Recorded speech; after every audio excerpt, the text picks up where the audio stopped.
y lo vamos a hacer una práctica, ¿ok?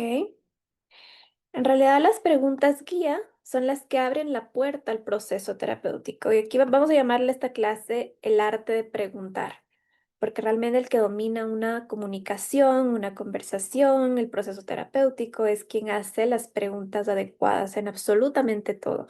Puedes tener las mejores herramientas de evaluación, los mejores ejercicios, pero si tú no tienes las preguntas adecuadas, tenemos ahí algo que hay que trabajar, ¿ok? Entonces, yo les voy a poner aquí, hay tres tipos de preguntas que yo suelo usarla de esto para todo. Yo lo uso esto con mamás, con niños también. Entonces, un primer tipo de preguntas son las preguntas descriptivas. ¿Ok? Descriptivas. Vamos a poner después acá más abajo. Otras son las preguntas emocionales. Muy bien. Y las siguientes son las preguntas proyectivas o de sentido.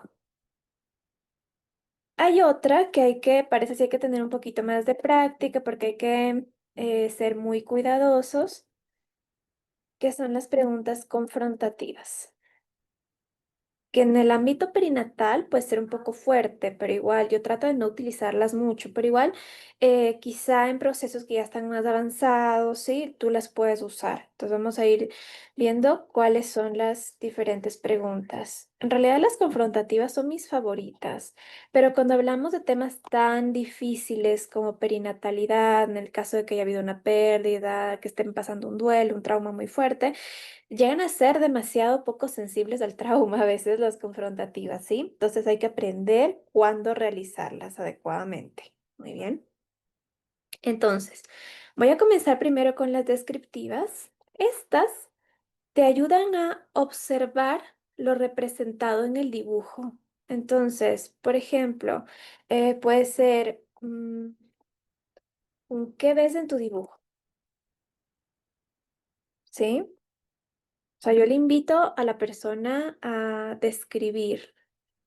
Muy bien. Y la pregunta, aquí hay algunos consejos. La pregunta tiene que ser abierta, tiene que permitirte profundizar, no tiene que ser invasiva ni sugestionar la respuesta. O sea, nosotros no queremos que ella nos responda algo, ¿sí? Es una pregunta muy abierta. Muy bien. Entonces, en descriptivas también puede ser qué colores predominan en lo que dibujaste, ¿sí? Algo más de descripción. ¿Qué elementos? Esta es una de las que más me gustan también, por ejemplo. ¿Qué elementos decidiste no incluir y por qué? Puede pasar también que te des cuenta cuando observas que hay ciertos elementos que no se han incluido. Si tuvieras que ponerle un título a tu obra, ¿cuál sería? Esto es muy descriptivo.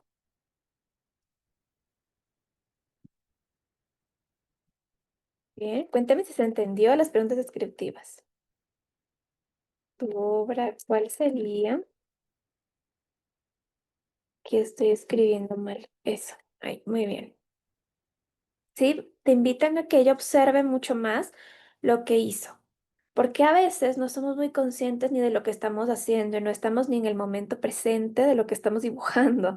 Entonces es importante que para mandarlas al momento presente yo haga preguntas descriptivas. Luego, yo tengo las preguntas emocionales, que estas son para conectar con la vivencia, para conectar con esas emociones que a veces dentro del trauma puede ser un poco más difícil conectar con lo que uno siente. Entonces, aquí, si ustedes tienen otros ejemplos, igual me los pueden dar. ¿Qué parte de esta imagen está más cargada de emoción para ti? Aquí es más emocional. Parte de esta imagen está nada de emoción para ti. Si estás trabajando a lo mejor un tipo de emoción en especial, ¿qué parte de esta imagen está más cargada de rabia para ti? ¿Qué parte de esta imagen está más cargada de tristeza para ti, de felicidad para ti? ¿Sí? Tranquila y no te preocupes. Yo te acepto. ¿Qué otro tipo de preguntas sería? Puede ser, ¿qué sensaciones físicas sientes al mirar tu dibujo? ¿O qué sientes al realizarlo? ¿Qué sensaciones físicas sientes al realizar tu dibujo o mirar tu dibujo? Esto te lleva mucho a la conexión con la interocepción, ¿se acuerdan?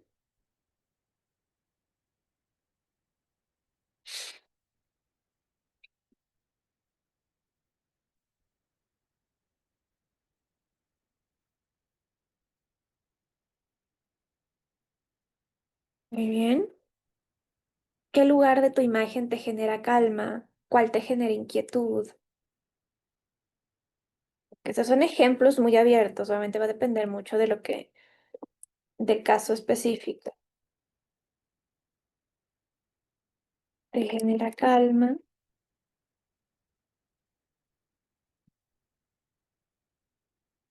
¿Cuál te genera quietud?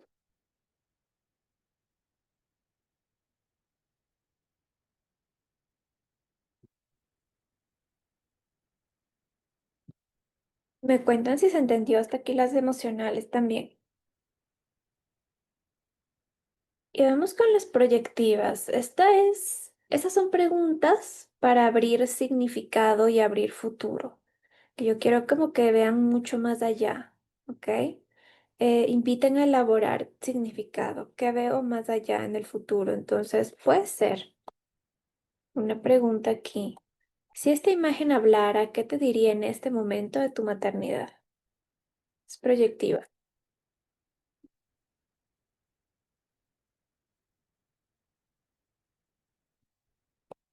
¿Qué te diría en este momento sobre tu maternidad? Muy bien. ¿Qué necesita este dibujo para sentirse más completo? Puede ser una también.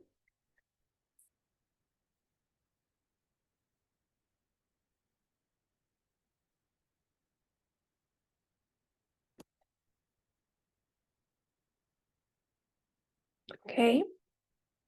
¿Qué puede ser? Si tu dibujo fuera un lugar seguro, ¿cómo lo habitarías? Si son más preguntas de sentido, se ven que son más trascendentales.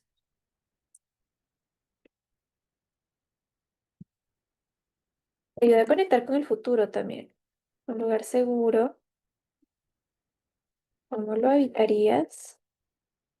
Son preguntas bien abstractas también. Si se dan cuenta, ninguna de esas preguntas es cerrada, ninguna es de sí, de no, o sea, son preguntas abiertas, que esta es una de las primeras características de este tipo de preguntas. ¿De qué manera esta imagen refleja algo que tú no siempre dices en palabras? Puede ser también.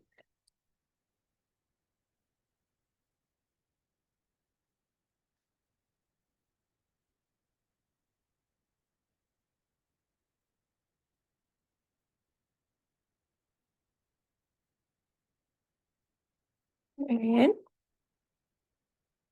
Son preguntas trascendentes. Quiero proyectar aquí qué es esto que estoy sintiendo, cómo me veo después. Muy bien.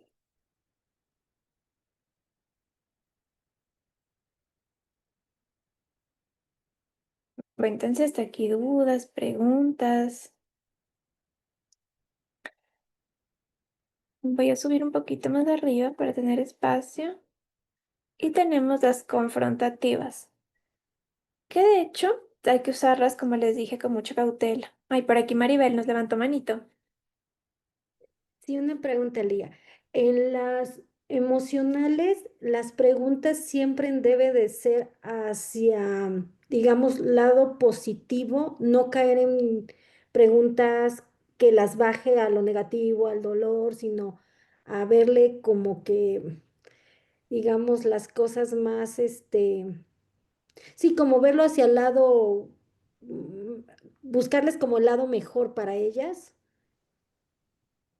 Depende, porque por ejemplo, si es que tenemos un proceso en donde ellas todavía no reconocen sus emociones Ujú, Entonces aquí sí las llevas a conectar, no sé, con esa rabia, con esa tristeza y ok, luego progresivamente, claro, en las siguientes sesiones vas cambiando a hacerlas siempre más positivas, que esa es la idea, ah, que después siempre se vuelven positivas, pero imagínate que tienes un caso y que ella no se da cuenta que está cargada de rabia, pero tú sí ya te diste cuenta terapéuticamente hablando que hay mucha rabia, pero ella no se da cuenta. Entonces quizá ahí comienzas a botar estas preguntas emocionales, pero ok.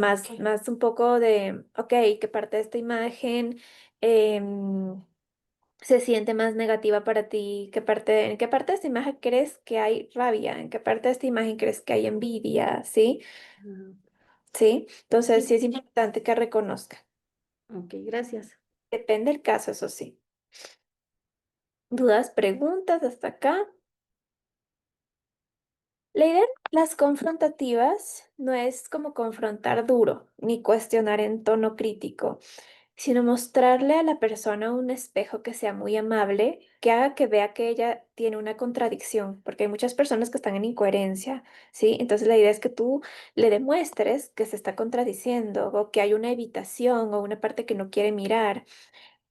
¿En qué nos sirven estas preguntas confrontativas? Porque te ayudan a romper estos patrones de autoengaño o de negación suave que a veces tienen las personas. Por eso hay que ser bien sutiles aquí. Te conducen a mirar lo que no han dicho o lo que han ocultado en su dibujo también, ¿sí? Y promueve que haya esa integración y esa autenticidad, que la madre pueda reconocer, por ejemplo, tantos luces como sombras. Lo que decíamos también con Maribel, a veces podemos lanzar una que otra confrontativa, ¿sí? Que a lo mejor parecieran también negativas, ¿sí? No solamente dentro de las emocionales, también aquí. Entonces, la clave para usar estas preguntas que son confrontativas son siempre desde un tono muy empático y muy respetuoso. Cuiden mucho su tono de voz, nunca impongan tampoco la interpretación. O sea, la pregunta debe abrir, no debe afirmar algo. Ah, pero yo veo que te sientes triste. No, o sea, no vas a afirmar algo ni yo creo que tienes esto, yo creo que te sientes así. No, más bien siempre eh, la pregunta abre para que la persona solita se dé cuenta. Entonces, estas preguntas las tienes que usar cuando ya hay una alianza terapéutica y cuando ya hay confianza, porque en una primera sesión tal vez es demasiado. Yo a veces sí las utilizo en una primera sesión, pero porque generalmente ya he tenido contacto con estas mamás, tal vez no terapéuticamente, pero no sé, ya he venido, generalmente son mamás de mis niños con discapacidad. Entonces ya he venido como trabajando con ellas y hay la confianza para lanzarme una súper pregunta bien confrontativa, pero en tal vez una persona que recién conozco no es lo ideal, ¿sí? La idea es que también tú las combines con otras preguntas para no dejar a la persona sola, solo con la confrontación. Muy bien. ¿Qué tipos de preguntas confrontativas tenemos aquí? Pueden haber confrontativas emocionales también. Aquí van como muy de la mano. Por ejemplo, digamos que una persona dice que siente un vacío y está dibujando un nido. Sí, ahorita me estoy inventando. Digamos que dibuja un nido, pero el nido está lleno.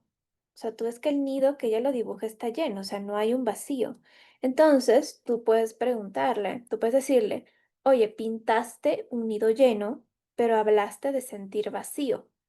¿Qué relación ves entre ambos? Les voy a anotar también aquí, por si acaso se me hayan disociado en esta parte. Pintaste un nido lleno, pero hace un rato me hablaste de sentir vacío. A veces hay esas contradicciones que tú las puedes ver en el dibujo y es muy interesante.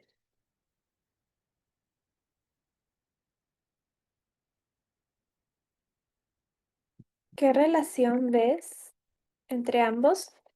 Y te das cuenta que yo nunca digo, mira, hablaste de sentir vacío, o sea, en verdad no hay un vacío, yo no estoy afirmando nada. Pero yo le digo, mira, acabas de pintar un nido lleno, pero me acabas de decir que sentiste un vacío. ¿Qué relación ves entre los dos? Es una pregunta que confronta también.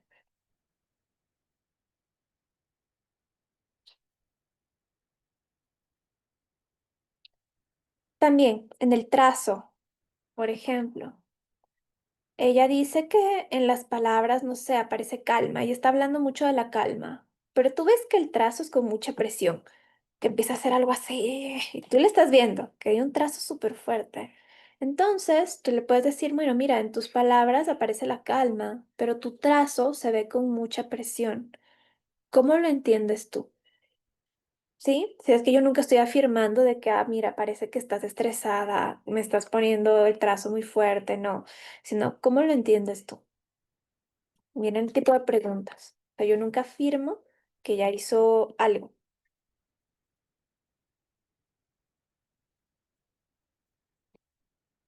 ¿Qué otra pregunta puede ser? Em, Puede ser también. Me ha pasado casos en que están personas como muy negativas, ¿ok? Que todo va a salir mal, muy bien, pero digamos que en su dibujo también aparece una parte muy luminosa, muy de calma, ¿sí? Y tú te das cuenta, no todo parece mal. Entonces tú le puedes decir, mira, tú dices que todo va a salir mal, pero tu dibujo muestra también una parte luminosa o una parte de paz. ¿Cómo explicas esa diferencia? O muéstrame cómo los relacionas ambos. Miren el tipo de pregunta. No sé si esas son como un poquito más difíciles de entender, ¿sí? Pero si tienen alguna duda o alguna pregunta, pues háganmelo saber. También, cuando tú ves la desconexión mente-cuerpo, puedes decir, oye, tú dices que estás tranquila, pero tu cuerpo se tensó al ver esta parte de tu obra, pero tienes una mala postura, ¿sí? ¿Qué podría significar esta reacción de tu cuerpo? Porque tienes que observar mucho el cuerpo de las personas. Recuérdense, tú les miras si están tensos, si tienen una postura que no es la adecuada, ¿ok?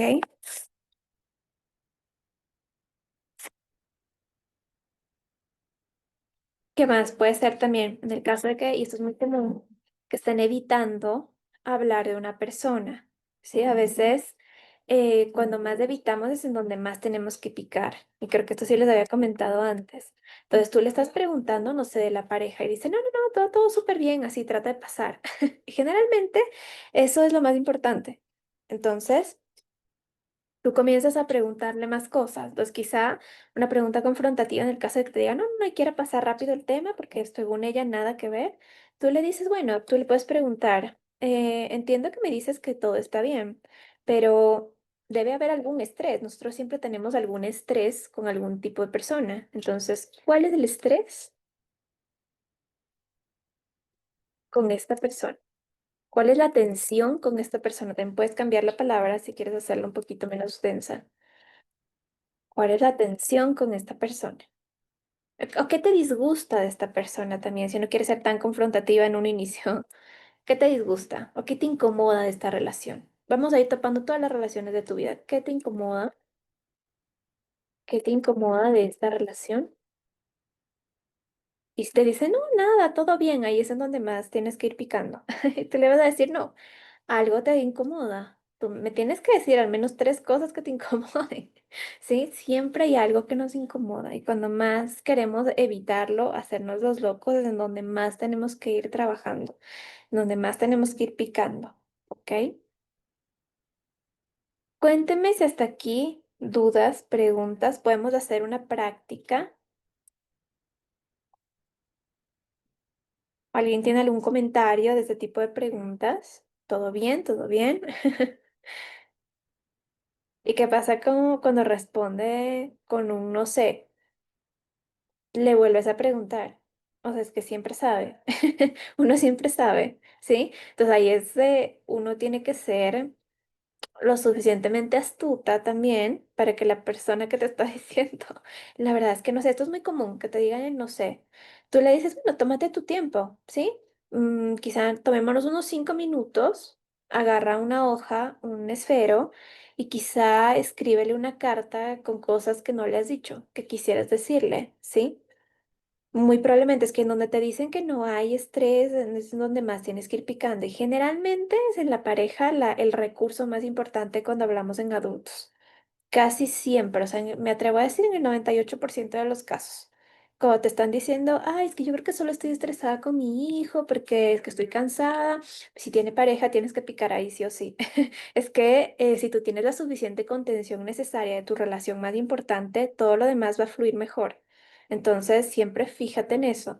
Y si dice, ay, no sé, es en donde más tienes que picarte. Bueno, te doy 5 minutos o escribe una carta, vamos a tomarnos un espacio, camina por la sesión, qué sé yo, pero vas a encontrar. Aunque sea algo pequeño, vas a encontrar qué cosas te molestan, o sea, en el día a día, cuéntame. Ya que hay algo muy importante, que en el momento que te cuente algo, tú le vas a pedir que te lo cuente de forma objetiva. Les voy a contar aquí algo muy importante del cerebro. Nosotros tenemos en nuestras funciones ejecutivas algo que se llama la percepción. Y esto es muy diferente, que voy a poner en negrita, entre una persona a la otra. Es decir, por ejemplo, em, a ver, si nosotros vemos ahorita a Maribel, así lo voy a usar de ejemplo, ¿sí? Y mi percepción es que ella está sentada y está poniendo atención, ¿sí? Es como yo la percibo. Pero quizá para Jime esto va a ser distinto. Jime dice, no, no, yo la veo desconcentrada, como que no está poniendo atención o está haciendo cualquier cosa, ¿sí? Es la percepción de ella también. O por ejemplo, yo puedo decir, em, a ver, es que es diferente como lo ve cada quien. A mí me despiden del trabajo, yo lo puedo ver como una bendición, como que ya era hora de cambiar de rumbos. Para otra persona, la percepción de esto es lo peor que te puede pasar. O sea, me quedé sin trabajo, ya no tengo dinero, sí. Percepción es muy diferente entre cada persona. Y cuando estamos en mucho estrés, en periodo de trauma, recuerden que la corteza prefrontal, en donde está la percepción, las funciones ejecutivas, se ve afectado. Entonces tú no puedes percibir la realidad objetivamente y tu cerebro es muy literal. Entonces, por ejemplo, puede ser que un día tu esposo te habló como más serio que de costumbre y tu cerebro ya lo interpretó como una amenaza, me va a dejar, y ya se hizo la película. Es una percepción, cuando en realidad objetivamente quizás solo estaba serio, ¿sí? No era algo para tanto, pero todo depende de nuestra percepción. Entonces, ¿por qué cuando tú le preguntas y ya logra encontrar esta persona el estrés que tiene con esa relación, ok? Tú le vas a decir, llévame a un momento de estrés. Y te va a decir, yo me sentí triste cuando... No, no, no. O sea, no nos interesa saber cómo se sintió. Suena duro. Aquí yo quiero ver objetivamente qué pasó. O sea, que te diga, a ver, yo estaba sentada en el sillón y él me dijo esto y yo lo sentí. Siempre que empieza con el sentir, le interrumpes. Dice, no, ahorita no quiero saber cómo te sentiste. Cuéntame objetivamente qué pasó. Y me dijo que él no quería lavar la ropa hoy. Bueno, ¿y tú qué le respondiste? Nada de y yo me sentí triste porque siento que nadie me ayuda, no. ¿Y tú qué le respondiste objetivamente? Y yo le respondí esto y esto, ¿sí? O sea, es muy diferente que te cuenten la razón del estrés desde su percepción a que te cuenten objetivamente lo que pasó. Muy bien. Es como, a ver, ahorita yo estoy dando la clase y quizá, no sé, me dice, yo sentí que Lía hoy no dio la mejor clase y me sentí triste porque no me vio y sentí eso. Y cada que me hablas del sentir es tu percepción completamente. En cambio, si me dices objetivamente, Lía dijo esto y yo estaba haciendo esto, o sea, objetivo. Yo quiero que hagan preguntas objetivas, sobre todo para que la persona se confronte. Y más si le haces escribir o le haces dibujar real, objetivamente, a veces se va a dar cuenta que quizá estaba exagerando en la mayoría de casos, o que quizá esta situación la pudo haber visto desde otra perspectiva. Pero mi cerebro en modo estrés la está viendo desde mi propia percepción estresada, desde el modo trauma, sí, que es muy diferente. Y esto siempre como consejo de vida en general para ustedes, si sienten algún estrés, algo con alguien, exactamente anota objetivamente nada del que yo me sentí, no interesa eso ahorita. Primero quiero objetivo. Y la persona me dijo esto, y yo le respondí esto, y yo me levanté y me fui y yo hice esto, ¿sí? Después, si quieres, trabajas con el sentir, pero en un inicio esto no es importante porque yo quiero atacar tu percepción. Y esto hace que la sesión sea confrontativa, para que la persona se dé cuenta de que quizá está distorsionando o exagerando o haciendo de menos también. Hay personas, sobre todo, mujeres que están en situación de violencia y quizá cuando te dicen ya objetivamente qué pasó, ellas mismas se dan cuenta que esto es grave. Porque a veces dicen, no, es que a veces sí me sabe levantar la voz, pero después a mí se le pasa y yo siento que todo bien. Dile objetivamente, pregúntale, pero cuéntame, un escenario, o sea, real, no quiero que me digas cómo te sentiste. Entonces, bueno, él me levantó la voz, me dijo esto, luego me insultó, me dijo esto, entonces ahí ya te empiezas a dar cuenta que es una percepción que está un poquito alterada, ¿ok?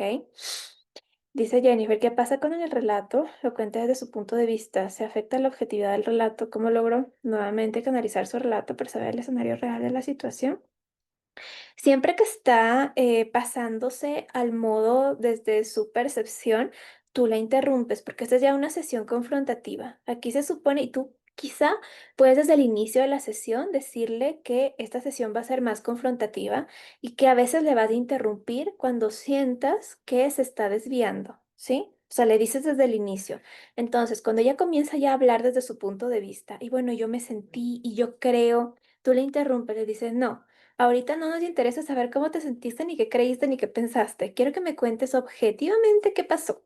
Y él qué te dijo, y él qué te respondió, o tú qué contestaste. Y le llevas al escenario real. Siempre desde el inicio se dice cuál va a ser la intención de la terapia, de la sesión. Siempre. Y esto lo recomiendo sobre todo para trabajar con todo tipo de personas, neurodivergentes, sí, con discapacidad. Entonces, tú al inicio dices, bueno, hoy vamos a utilizar estas herramientas, la sesión va a ser así, así, así. Y ya cuando sepas que en esa sesión vas a usar confrontativas, tú comienzas, hoy voy a ser bien confrontativa contigo. Muy bien. Entonces, quizá si tú te desvías, me permite, yo te voy a interrumpir y te voy a parar y vamos a reconfigurar por donde tú estabas, ¿ok?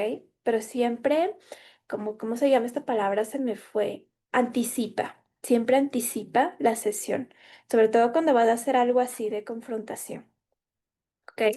Diles que tu técnica, tu modelo terapéutico es bien confrontativo. Muy bien. El sentir, yo creo que pensé, se le puede manejar como desviarse del tema y se va a redireccionar completamente. Siempre que una persona te dice, yo siento, yo creo, yo pienso, no nos importa. O sea, en verdad sí nos importa, pero cuando queremos hacer algo confrontativo, no. Porque aquí yo quiero que me digas objetivamente. Y en ese momento te lo puedes decir, no, ahorita no nos interesa cómo te sentiste, después me vas a contar eso. Yo ahorita quiero que me digas objetivamente qué pasó, que lo escribas, que lo dibujes, ¿sí? El escenario real. Eso quiero. Porque ahí te das cuenta si a lo mejor estás disminuyendo, si estás aumentando mucho, ¿sí? Quiero que veas tu percepción. Y quizá luego puedes empezar a hacer también algún trabajo en arteterapia de ver ese escenario real desde distintas perspectivas, ¿ok? Este escenario, ¿cómo crees que lo siente tu pareja? ¿Cómo crees que lo siente tu hijo? ¿Cómo crees que lo siente tal? Muy bien. Si tú fueras la persona ideal que quieres ser, ¿cómo crees que te gustaría ver este escenario? También es una pregunta súper potente, pero como les digo, son preguntas muy confrontativas y que esto yo trato de utilizar ya cuando hay confianza terapéutica, sobre todo para que la persona desde el inicio diga, ay, es que ya me van a interrumpir y es que sí, porque no quiero que tu percepción aquí me dañe la terapia y me estés diciendo todo el tiempo yo siento, no, yo quiero llevarte a la parte objetiva, porque quiero que te des cuenta si estás exagerando mucho o estás disminuyendo las cosas, ¿ok? Por aquí Maribel nos levantó manito. Me genera una duda. Entonces, ¿de la primera sesión se le puede manejar esto o en la primera sesión sí podemos, digamos, ser condescendientes, hablar desde su sentir? Va a depender mucho de la persona en realidad. Si tú ya has tenido confianza, tal vez, y esta persona como que tú la ves, a veces tú sabes, tú sientes que esta persona se siente cómoda contigo, puedes decirle, bueno, podría ser que en esta primera sesión, podría ser, o sea, no sabes si va a pasar o no hoy, yo te haga preguntas bien confrontativas. Entonces, probablemente yo te tenga que interrumpir si es que creo que te estás desviando de la situación real. ¿Te estás de acuerdo? Estoy de acuerdo, sí. Entonces, si es que tú crees que en un inicio, sí, yo de hecho trato de ponerlas en el inicio porque para mí una primera sesión tiene que llevarte a algo, ¿sí? Yo soy muy en contra de que en las primeras sesiones solo estés por poco diciendo y que te den, no sé, contando el problema y que la persona se haga todo el análisis, uno como terapeuta, porque siento que en la primera sesión, cuando no se llevan nada, usualmente no regresan y dicen, ah, yo solo estuve contando mi problema. Entonces, puede ser que te mandes un par de preguntas confrontativas, incluso también hasta para engancharle más y que se vaya con algo y que quiera volver. Y es una manera de también motivar a que entren más a la terapia. Porque si tú en un inicio solo estás entrevistándole para saber su problema, que veo que es una técnica que le usan muchos terapeutas, probablemente la persona no regrese contigo, porque quieren regresar con alguien que le dio herramientas desde el minuto uno. Entonces tú ya te preparas para ser confrontativo aquí si ves que la persona se está desviando. Entonces de un inicio puedes decirle, podría ser que yo sea bien confrontativa contigo hoy, ¿sí? Y eso le prepara. Cuénteme hasta aquí, ¿todo bien? ¿Se entendieron estas preguntas? Esto es un arte, yo les digo por eso, esto es un arte de preguntar y es una práctica que la tenemos que ir haciendo. Entonces la vamos a hacer en las siguientes prácticas también. Entonces, yo les voy a poner un caso. Eh, no va a ser tan complejo este caso, yo creo que lo podemos trabajar en parejas o en tres también, de a tres. Y la idea es que ustedes realicen la actividad, o sea, qué proponen de actividad terapéutica, pero cuáles van a ser, sobre todo aquí, las preguntas que le van a dar a esta persona. Y con esto abrimos un poquito la antesala a los siguientes temas que vamos a ver, ¿ok? Entonces, este va a ser el mismo caso para todas. Va a ser el caso de, me voy a inventar un nombre, Fernanda, tiene 45 años y un niño de 9 años con discapacidad severa. Vamos a adentrarnos ya un poquito a este tema que nos toca en los siguientes módulos, ¿ok? Con discapacidad severa, digamos que tiene AME tipo 1, que es atrofia muscular espinal, el niño casi no se mueve, ¿sí? Mueve solo la manito, siempre está acostadito, tiene que ir a terapias todo el tiempo, ¿ok? Se siente agotada porque es su cuidadora principal. Muy bien. Esto es lo poco que sabemos. Y su esposo acaba de abandonarlos. Esto es muy común en estos casos de discapacidad o de enfermedades, ¿ok? Muy bien. Eso es lo poco que sabemos. Ya te imaginarás un poco los sentimientos con los que viene esta mamá. Entonces, dentro de esta sesión, ¿qué le haríamos dibujar primero? ¿Con qué debería conectar primero ella? Sí, vemos que ella tiene un cansancio. También puede ser que aquí ella sienta mucho abandono, mucha tristeza. Ojo aquí. Entonces, ¿qué preguntas le voy a hacer para que ella pueda conectar un poquito más con esto, con lo que está sintiendo también? Mm, no sé si poner algún dato adicional de su percepción también. Sí, vamos a ver que ella te diga. A ver, ya te digo, se siente agotada porque es su quedar principal y su esposo acaba de abandonarlo. Se siente sola, ¿sí? Y no sabe cómo lo logrará los siguientes años.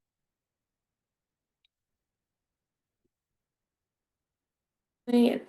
Eso es lo único que sabes de ella, ¿ok? Entonces, la idea es aquí, ¿qué actividades quieren hacer? Pero lo más importante que quiero que me traigan es qué preguntas le van a hacer a esta mamá dentro de este primer ejercicio que vamos a realizar, ¿ok? Y nos vamos a acordar de este caso porque ahorita vamos a hacer el primer ejercicio, pero en la siguiente práctica vamos a hacer un segundo. ¿Cuál sería la continuación de este caso? Para ver incluso un inicio, un desarrollo, una conclusión. Muy bien. ¿Qué más que podemos ver de Fernanda en este momento?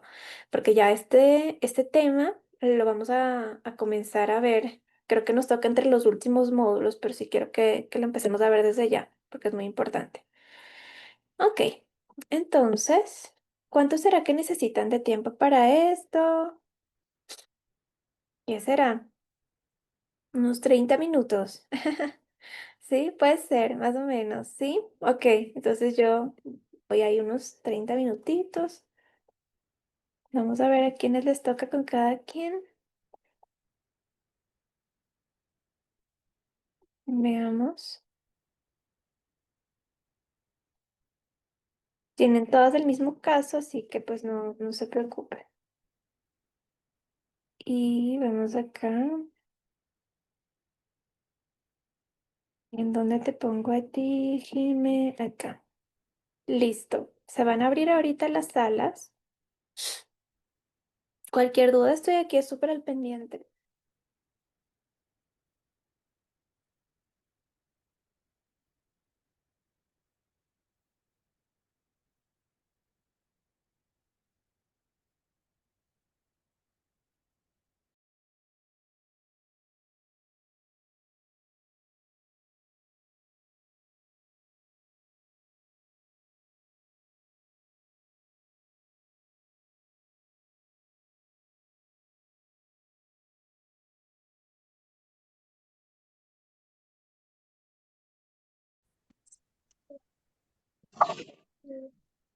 Vamos regresando, chicas. Espero que les haya ido súper bien. Ya creo que estamos todas acá. Muy bien. A ver, cuéntenme, no sé, a ver, qué grupo quiere empezar contándonos? ¿Cómo les fue?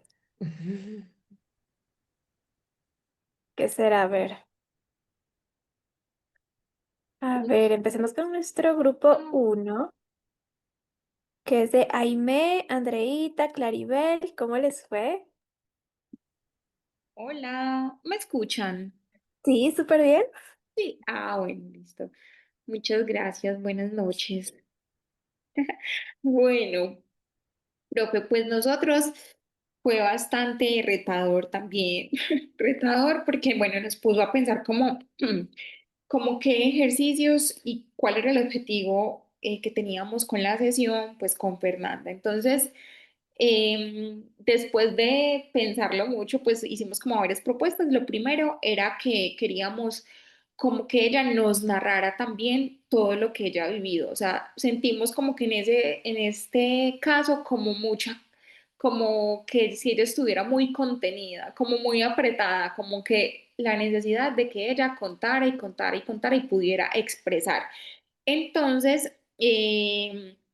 decidimos como que la actividad era representar un pensamiento oscuro y negativo, pues como el ejercicio de dividir la hoja en dos, en donde una primera parte ya represente ese pensamiento oscuro y negativo y que eso que ella va a representar lo pueda expresar como con todo lo que ha vivido y con todo su cuerpo. Entonces llevarlo también como que a que cómo siente con la garganta, con los ojos, con el corazón, como con su cuerpo, ¿cierto? Y en el otro lado, pues poner como una imagen más colorida y alrededor de esa imagen, entonces que ella pudiera escribir todos los recursos que ella pueda tener y como todas las virtudes.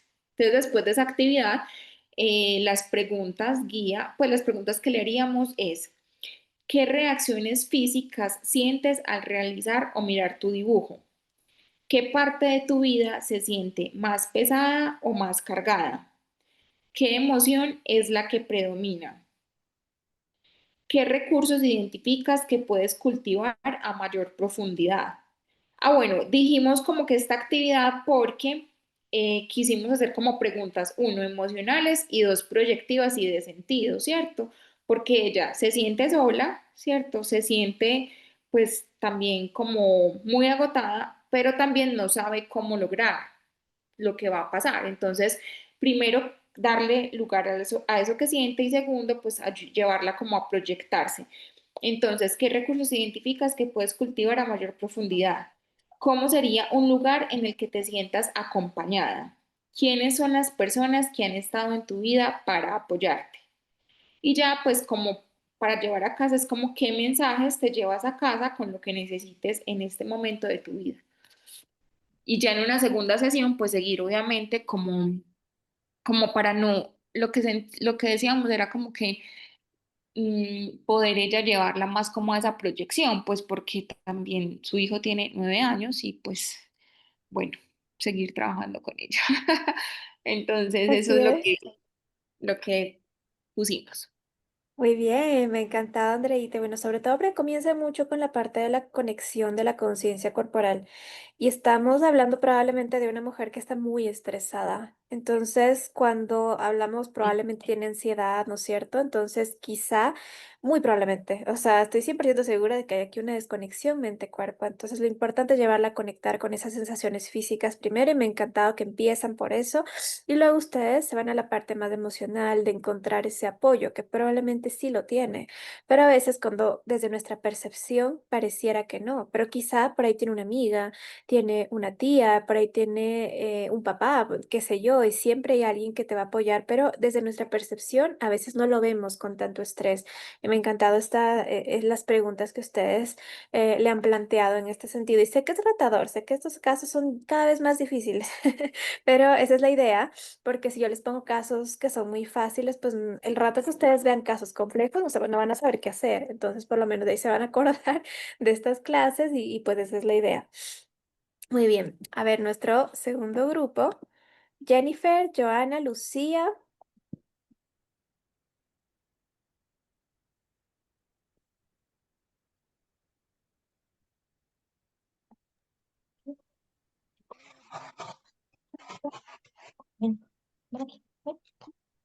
Hola, ¿nos escuchan? Ay, sí, escuchamos muy bien, Joana. Bueno, ya mis compañeritas también van haciendo los aportes que vean pertinentes. Nos puso mucho a debatir también este caso. Realmente, a mí personalmente me confronta mucho porque es un tema del cual poco hablamos, de por poco hablamos y que a veces se invisibiliza. Entonces, nosotros pensábamos que lo primero era, obviamente con esta señora hay que tener varias secciones. Una de ellas, dijimos que en la primera era importante que pudiera dibujar cómo se siente en ese momento y cómo está transcurriendo su vida. Derivamos muchas preguntas. Entre las preguntas que nosotros tenemos desde la parte emocional es que ella le colocara, bueno, que le colocara un título a ese dibujo y que le despierta a ella ese título. También tenemos qué sensaciones físicas siente al ver ese dibujo, cómo se está sintiendo ella también en este momento al cuidar a su hijo. Teníamos también dentro de las proyectivas qué necesita, cuáles son los recursos con los cuales ella cuenta para el futuro. Si ve necesario que la importancia de que se pueda rodear de una red de apoyo. ¿Qué le hace falta a ese dibujo para sentirse completo? Cuando nosotros hablábamos de esta pregunta es porque algo que nos llamó la atención en su relato es que ella dice que se siente agobiada porque su pareja la dejó, ¿cierto? Entonces obviamente se siente sola y no se siente en la capacidad, o sea, no sabe si ella va a poder afrontar el futuro al sentirse, digamos, abandonada, ¿cierto? Entonces, por eso esa pregunta nos parece importante. ¿Qué necesita, o sea, qué necesita para sentirse completa? Que de confrontación también teníamos qué relación tiene su relato con el dibujo realizado. Y queríamos que a partir de eso, digamos que se une la pregunta anterior con esta última y da pie también a una que nos parece que es dura, pero que pues vemos que es necesario también como confrontarla a ella. ¿Qué simboliza para ella la discapacidad? Y si ella, pero eso sería pues más adelante, y si ella considera que esa discapacidad puede estar vinculada o vinculada con su relación de pareja y con la situación que ella en este momento está, está atravesando. Muy bien, me encanta. Muy bien. Les voy a anotar aquí lo que nos han dicho. Me ha encantado y rescato también esta parte de que tratan de darle un resignificado a ese concepto de sentirme completa, que sí, muy probablemente es una mujer que ahorita no se siente que ha realizado todo lo que ella quería, porque tuvo sin duda una maternidad que no era la que ella se esperaba. Porque nadie, yo creo que se imagina que su hijo va a tener una discapacidad severa de la cual va a ser 100% dependiente de su mamá. Entonces, sin duda, eso te cambia completamente y hay que en estos casos darle un resignificado a lo que es estar completa, ¿sí? Que me llena. Y sobre todo, mucho aquí, em, también me gustaba mucho que tratan de encontrarle cuál es el sentido, el significado de la discapacidad aquí. Y aquí les puedo dar ciertas claves, em, que no es únicamente, yo siempre lo digo, el trabajar con la discapacidad. Por ejemplo, trabajar con la discapacidad es como tú aprendes a trabajar con niños o con mujeres o hombres, quien sea, que tengan algún tipo de discapacidad y tú haces las diferentes adaptaciones, recomendaciones, ¿sí? Eso es una cosa. Pero trabajar para la discapacidad es ir un poquito más allá, ¿sí? Bastante más allá en realidad. Esto es, ¿yo qué estoy haciendo para generar conciencia también de la discapacidad en la sociedad, probablemente? ¿Cómo yo conecto aquí con el sentido de servicio? Y de hecho, estas madres cuidadoras de niños con discapacidad están al 100% conectadas en el servicio y con el amor, porque no hay amor más grande que el servicio y el sacrificio que hacemos por otra persona. Entonces, claro que ellas ahorita no lo ven desde esta perspectiva por el agotamiento. El agotamiento te nubla y es completamente válido, pero la idea es empezarlas a cambiar a ese sentido de que ellas son elegidas para realizar este servicio que es especial.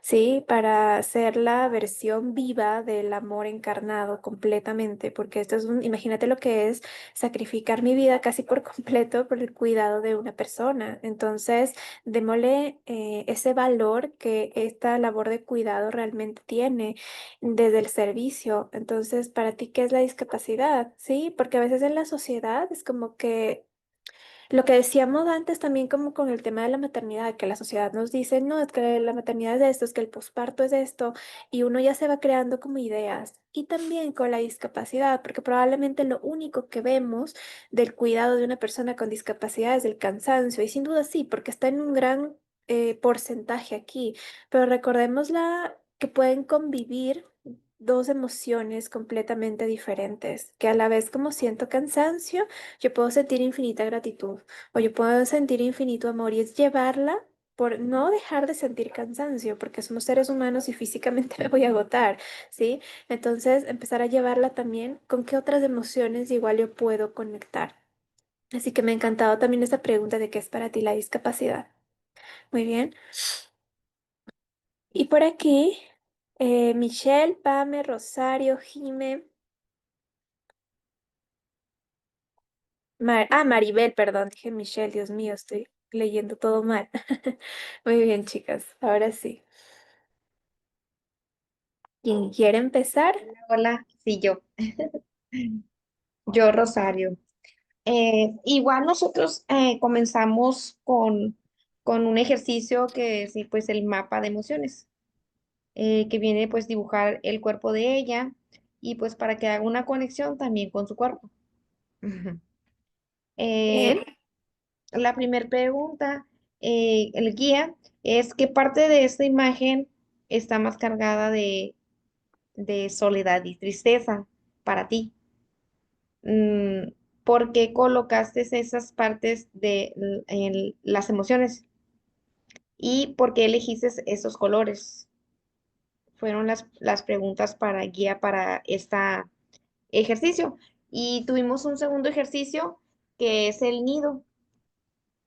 Y en vez de nosotros, bueno, el nido, en vez de dibujarlo o pintarlo, nosotros lo hicimos como tipo manualidad, como para que ella vaya creando y vaya poniendo dentro herramientas que tiene que le ayuden. O sea, qué herramientas tiene ella para que puedan ayudarle y que lo vaya poniendo como adentro de ese nido. Entonces nuestras preguntas guías fueron, ¿qué te dice tu obra sobre tus redes de apoyo? Y ya dependiendo de qué tanto red de apoyo que haya puesto ya en su nido, la otra era, ¿cuáles son tus recursos con los que tú cuentas? Y la otra era, ¿cómo te ayudan esos recursos a maternar a tu niño? Utilizamos pues preguntas confrontativas y proyectivas en el segundo ejercicio. Y pues como cierre pusimos el ejercicio de la relajación progresiva, la de su cuerpo. Y para preguntas cierres fue cómo te sentías al inicio de la sesión y qué parte de tu cuerpo se va más liberado. Me encanta, muy bien, chicas, excelente. Me encanta que aquí igual, al igual que en las otras, hubo mucha conexión corporal, que esa es la idea, no se olviden del trabajo con el cuerpo, súper importante. Me ha encantado también que aquí tratan de ver, si ven que en todas hicieron diferente, si se fijan, pero todos son súper válidos, ¿sí? Los tres grupos lo hicieron diferente y los tres está excelente.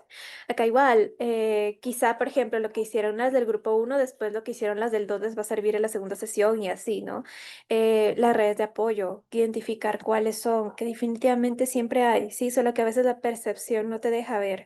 A veces hay fundaciones también que apoyan a estas mujeres y es ir a encontrar, además de que puede haber gente que, verdad, no tenga familia, no tenga amigos que te ayuden, pero hay fundaciones, siempre hay. Y la relajación progresiva, que a mí me ha encantado. Porque realmente sí, cuando estamos hablando de mucho estrés, también la idea es ir reconociendo esas partes del cuerpo, cómo se van sintiendo y que yo pueda ir progresivamente también relajándolas, empezar el trabajo con el cuerpo. Podemos aquí aplicar, no sé, masajes de alguna manera, enseñarle también un automasaje. A veces no se habla tanto del automasaje y esto también es muy importante y hay evidencia de que el autoabrazo, el automasaje, porque vemos que ella está sola en casa, no hay quien le pueda aplicar esto, entonces solita también lo puede realizar y eso también es muy importante, o saber que, ok, si yo no encuentro el recurso, esto lo puedo hacer yo misma, ¿qué puedo hacer? Sí, encontrar también un espacio del día, porque mucho pasa con estas mujeres que están como 24/7 con los niños y es normal, ¿no? Pero sí encontrar unos 10, unos 15 minutos para ellas tener su propio descanso, ¿sí? Algún momento en donde ellas puedan escribir, donde ellas puedan orar, hacer algo que realmente sea algo que les llene, identificar, o sea, ¿qué te llena a ti? ¿Qué crees que haría tu día muy diferente y que te haría sentir el día súper relajado si lo hicieras al empezar la mañana? El empezar la mañana con una actividad que nos gusta te cambia todo el día. 100% hagan la prueba. Entonces, probablemente ella es una mujer, no sé, que se levanta y enseguida voy a ver a mi hijo y enseguida esto, sí, a lo mejor es tratar de sacar ahí unos 10 minutos de una, no sé, de conexión con algo que a mí me guste mucho hacer. O me pongo a hacer cierta actividad física, sí, o 10, 15 minutos, siempre hay alguna forma de hacerlo. Autocaricia, Maribel, correcto, sí, todo lo que es darme a mí también un poco de ese amor que estoy buscando. Esa es la idea. Y este es un caso, bueno, que sin duda igual lo vamos a ir topando en las siguientes clases porque vamos a hablar de este tipo de maternidad que es singular y que también puede conllevar a muchos riesgos a nivel de salud física y de salud mental. Es la típica pregunta que uno dice, ¿quién cuida al cuidador? ¿No es cierto? Porque a veces en la mayoría de cursos, de diplomados, vemos sí cómo trabajar con las madres que pasan por un duelo, que pasan por esto y está muy bien, pero no se toma en cuenta a este tipo de maternidad. Y más aún si es que hablamos de, por ejemplo, una maternidad en donde ella es neurodivergente y tiene un niño también neurodivergente, lo hace también un poco más complejo, porque ya recién está con un diagnóstico, entonces probablemente también, además de que ella cuida a alguien con discapacidad, ella también tiene sus enfermedades, sus cosas, entonces esto lo hace mucho más complejo. Por eso quería comenzar con este caso que es realmente importante. Y este caso lo vamos a ir topando. Acuérdense también, de hecho, yo les voy a enviar, em, vamos a tomarle una foto, sí, para ver si me ayudan esto enviándolo en el grupo. Ok, porque la idea es que ustedes ya lo tengan y quienes igual van a ver la sesión en diferido, que lo puedan trabajar a su manera. La idea es que ahorita, bueno, ya vimos una primera sesión, pero ¿qué tenemos para cerrar este caso? ¿Qué más podemos hacer? ¿Qué otras herramientas nos surgen? Quizá en la segunda sesión yo te digo qué más pasó con este caso. Fernanda llegó a la siguiente sesión diciendo esto, esto y eso. Entonces vamos a ir como haciendo un caso súper inventado pero realmente para poder terminarlo, porque ahorita hemos visto como que sí, el inicio de los casos, pero ¿cómo lo vamos a terminar, sí? Hipotéticamente hablando. Y sí, en la mayoría de las historias de ustedes, creo que este es un caso que no es común también, ¿sí? Tanto del todo, cuando hablamos sobre todo de un niño AME tipo 1, ¿sí? He tratado de encontrar un caso que a lo mejor no se relacione mucho con la historia de ustedes porque podría ser un detonante emocional en algunos casos. Sé que algunos de ustedes sí cuidan a niños con discapacidad, pero trataba de buscar un tipo de discapacidad que pues no esté aquí en la sala, ¿sí? Para que nosotros lo podamos trabajar mejor, ¿ok? Eso, chicas, no sé si tienen alguna duda, alguna pregunta, algo que nos quieran comentar también. Maribel por aquí nos levantó manito. Mira, hace un rato cuando estás haciendo la práctica me surgió una inquietud. Cuando hacemos, bueno, cuando se hace el dibujo del mapeo de las emociones, en algún momento también se les podría facilitar las palabras ya prehechas de las emociones para que ellas las coloquen, porque hay veces que no se pueden identificar realmente qué emociones sentimos. Entonces, no sé si eso sea como válido o no. Sí, puede ser válido en el caso de que tengas, claro, alguna mujer que esté por un trauma muy intenso que se le haga casi imposible identificar emociones, ¿sí? Sobre todo cuando han pasado por mucho, en una situación muy vulnerable. Entonces ahí sí puedes tú darle tal vez un listado de palabras con las que se puede identificar probablemente, ¿sí? Mm. No es lo común, pero hay casos en los que sí podemos utilizar y es un gran recurso también. Le estamos como dando una ayuda. Primero vamos a tratar igual con preguntas de sacarle la información lo más que se pueda, ¿sí? Porque a veces evitan demasiado y ahí tienes tú que ponerte como en tu centro de terapeuta, de no, no, no, yo aquí sigo preguntando hasta que me diga, pero si ves que realmente no lo lograste, pues le das el listado para ver qué hace. Pero tratemos de llevarlo siempre por las preguntas, ¿sí? Aquí hay que tener como mucha seguridad en una misma, obviamente, para no dejarnos, no sé, a veces que el paciente es como que está como que no, yo no digo nada y no sé, ¿sí? A veces están muy confrontativos y puede pasar. Entonces ahí estamos nosotros siempre en el centro de que no, yo llevo aquí la sesión, yo doy el terapeuta, ¿ok? Entonces sí, sí la puedo utilizar en casos especiales. ¿Más dudas por aquí? ¿Más preguntas? ¿Algo más que nos quieran comentar, tal vez? ¿Todo bien? Muy bien. Entonces,